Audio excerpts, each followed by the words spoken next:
The exhaust system of a gas turbine engine is an often underrated part of the propulsion unit, yet its design exerts a considerable influence on the performance of the engine.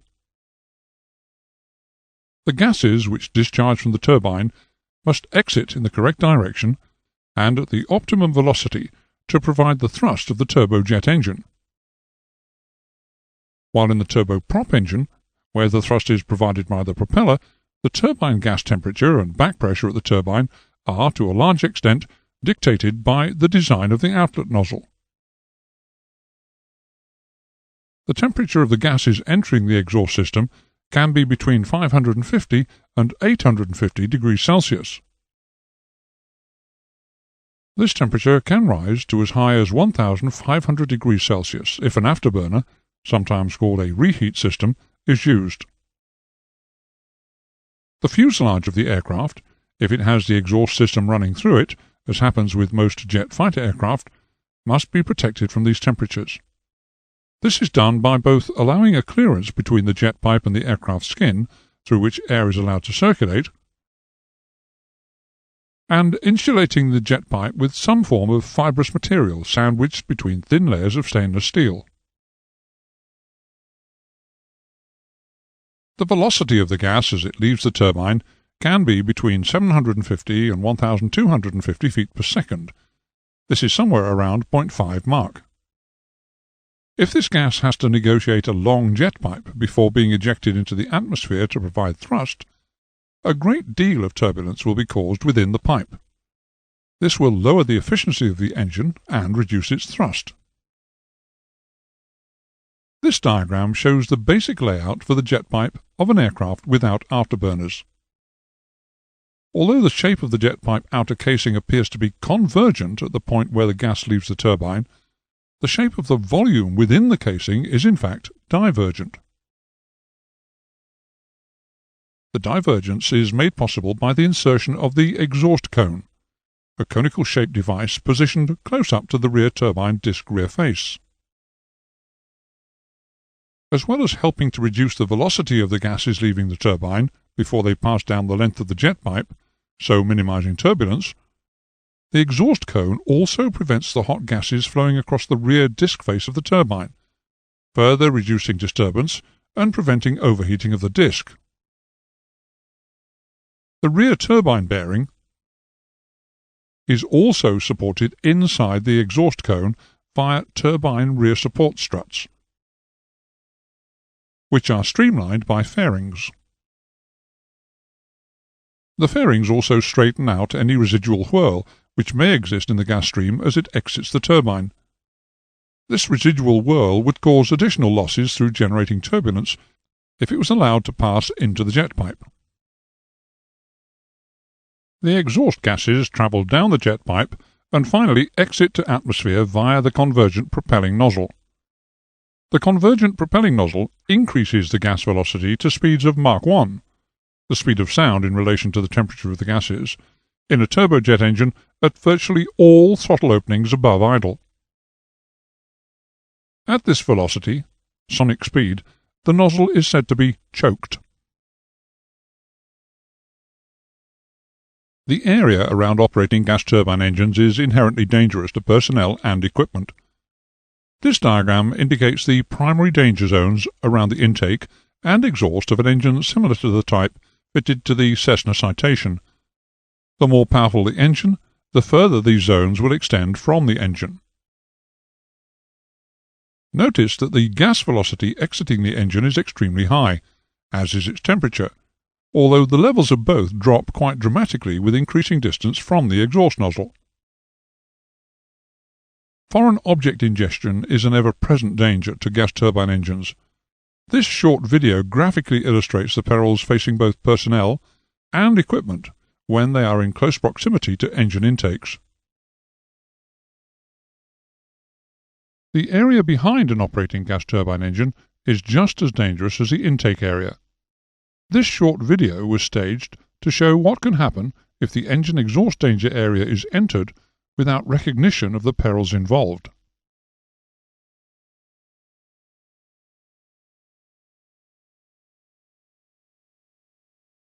In the convergent exhaust duct, the shape of the duct accelerates the gas. In a turbojet, the gas flows at subsonic speed at low thrust levels only. At almost all levels above idle power, the exhaust velocity reaches the speed of sound in relation to the exhaust gas temperature. At this point, the nozzle is choked, which means that no further increase in velocity can be obtained unless the gas temperature is increased. When the gas enters the convergent section of the convergent-divergent nozzle, its velocity increases with a corresponding fall in static pressure. The gas velocity at this point now reaches Mach 1. As the gas flows into the divergent section, it progressively accelerates towards the open exit. The reaction to this increase in momentum is a pressure force acting on the inside wall of the nozzle.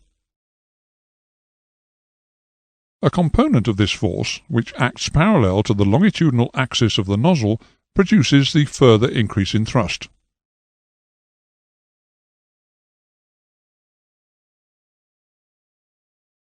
Having two gas streams to pass to atmosphere makes the exhaust system of the bypass engine a slightly more complex affair to the essentially simple systems we've examined so far.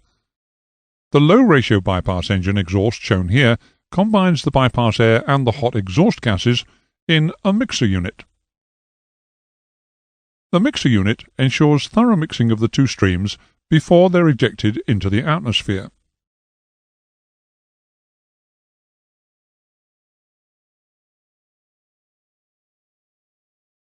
This picture shows two methods which are used to exhaust the cold bypass air and the hot exhaust gases. The top illustration shows the standard method whereby the hot and cold nozzles are coaxial and the two streams mix externally. Greater efficiency can, however, be obtained by fitting an integrated exhaust nozzle, which is depicted in the lower illustration. Within this type of unit, the two gas flows are partially mixed together before their ejection into the atmosphere.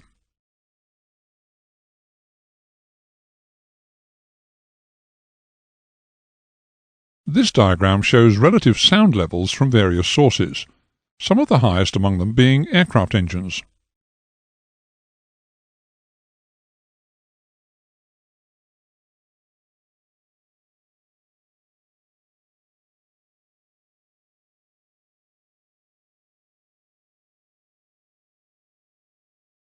Although an aircraft's overall noise signature is a combination of sounds which stem from many sources, the principal agent is the engine.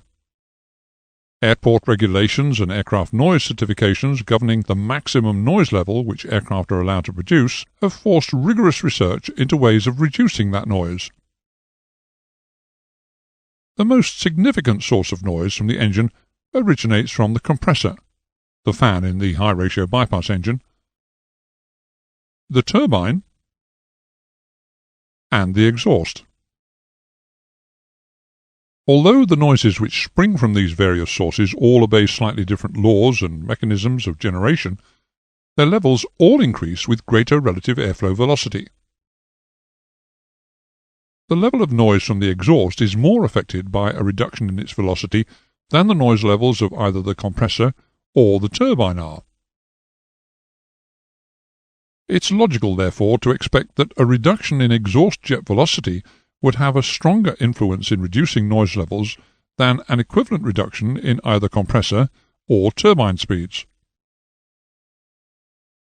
The relative speed difference between the exhaust jet and the atmosphere into which it is thrusting causes a shearing action.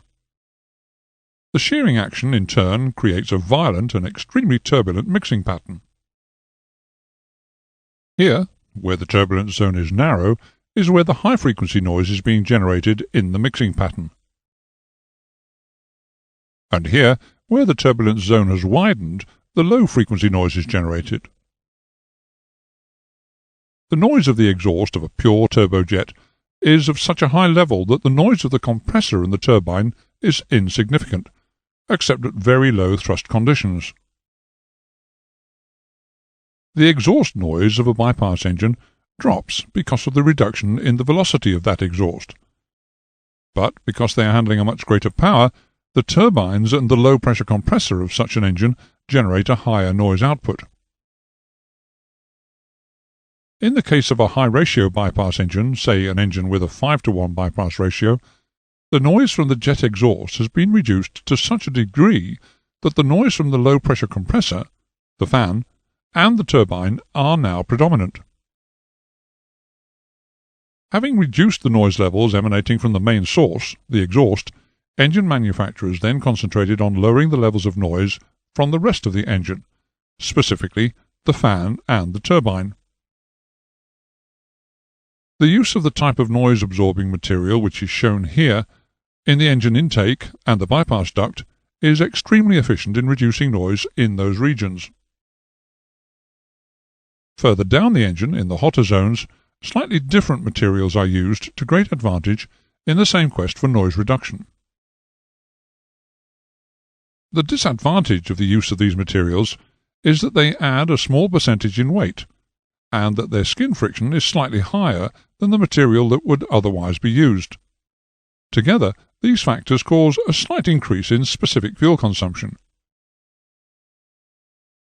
Whereas the modern gas turbine engines could take advantage of the new methods of sound-absorbing materials, aircraft fitted with older, pure turbojets had to find some other system of reducing their noise output. Aircraft can still be seen with corrugated internal mixers and lobe-type nozzles fitted to the rear of their power units. The latter cause the gases to flow in separate exhaust jets that rapidly mix with slower-moving air which is trapped by the lobes. The corrugated internal mixer was most efficient at reducing exhaust noise, but unfortunately it also induced performance penalties that limited its popularity with aircraft operators. This concludes the lesson on the exhaust system.